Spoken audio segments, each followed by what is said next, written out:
आणि नुकसानीनंतरचा उद्धव ठाकरे यांचा मराठवाड्याचा दुसरा दौरा सुरू झालेला आहे. काय सांग?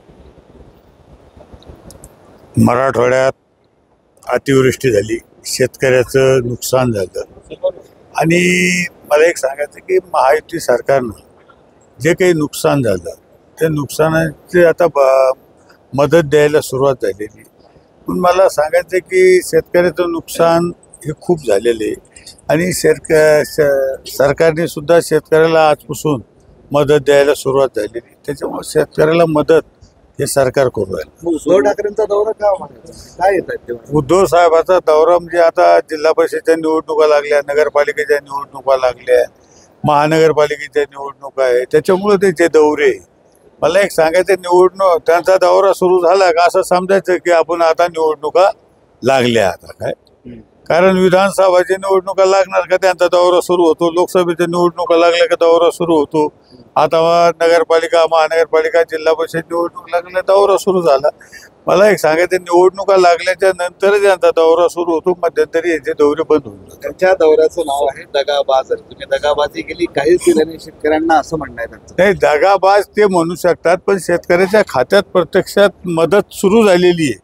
32,000 कोटीचं मदत ह्या महायुती सरकारनं महाराष्ट्रात देण्याचं जाहीर केलं आणि नुसतं जाहीर नाही केलं तर ती मदत द्यायला सुरुवात झालेली. थोडाफार उशीर दिवाळीच्या सुट्ट्यामुळे झाला, पण आता प्रत्यक्षात शेतकऱ्याच्या खात्यात मदत सुरू झालेली. पण त्यांचं सुरुवातच तुमच्या नांदर मतदारसंघातून झालेली, पैठण मतदारसंघातून झालेली आहे आणि ते असं म्हणाले की तुम्ही निवडणुकीमध्ये जिंकण्यासाठी 20,000 मतदान बाहेरून आणता. आता तरी लाजा वाटू द्या रे शेतकऱ्यांना. आमदाराला लाज वाटली पाहिजे. मला काय म्हणायचं की 20,000 मतदाराचा ते आरोप करतात, तर मला एक सांगायचं की आमचे जे मतदार आहे, जे काही कुठे व्यवसायासाठी गेलेले, कोणी नोकरीसाठी गेलेले, हे मतदार आलेले, हे मतदार आणलेले, बोगस नाही आणलेले. जे मतदार आमचे जे काही कुठं बाकी ठिकाणी गेलेले, कोणी व्यवसायासाठी गेलेले, कोणी नोकरीसाठी, त्यांना आणलेले, त्यांना येण्यासाठी आम्ही आवाहन केलं. आम्ही काही बोगस नाही आणले. आणि बोगस मतदान कसं होईल?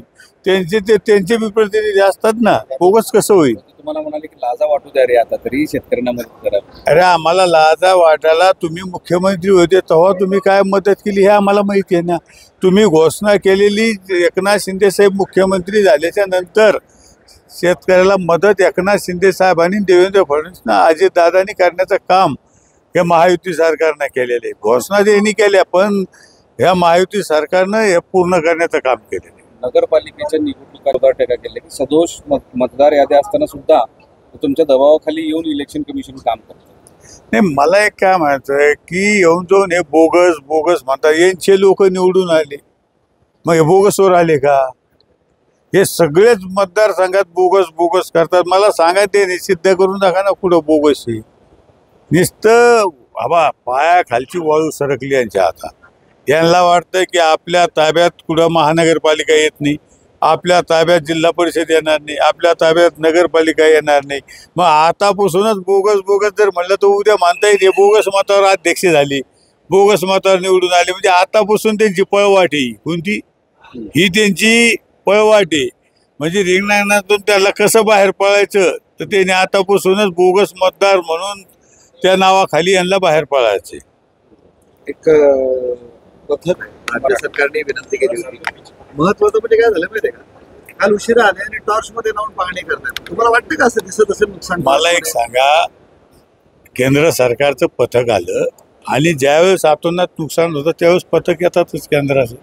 आणि मला एक सांगायचं की त्यांनी काल दिवसभर पाहणी केली. त्यांनी जितकी पाहणी करायची तितकी पाहणी सगळ्या ठिकाणी केलेली आहे आणि केंद्र सरकार आपल्याला मदत याच्या आधी केलेली आहे आणि आता सुद्धा मदत करणार. धन्यवाद. आमचा प्रश्न असा होता की रात्रीच्या वेळेस काय दिसणार आहे? मला काय म्हणायचं, आता दिसतात ना मदत. ऐकून घ्या, एका ठिकाणी पाहिलं काय, 2 ठिकाणी पाहिलं काय, मला सांगायचं की सगळीकडे एकच आहे. सगळीकडं अतिवृष्टी झालेली आहे. त्याच्यामुळं असं काही नाही किंवा त्यांनी बघितलंच नाही. त्यांनी दिवसासुद्धा पाहणी केलेली, एखाद्या अर्ध्या ठिकाणी झाली असेल, पण बाकीच्या ठिकाणी त्यांनी उजेडातच पाहणी केलेली आहे ना. ओके, धन्यवाद.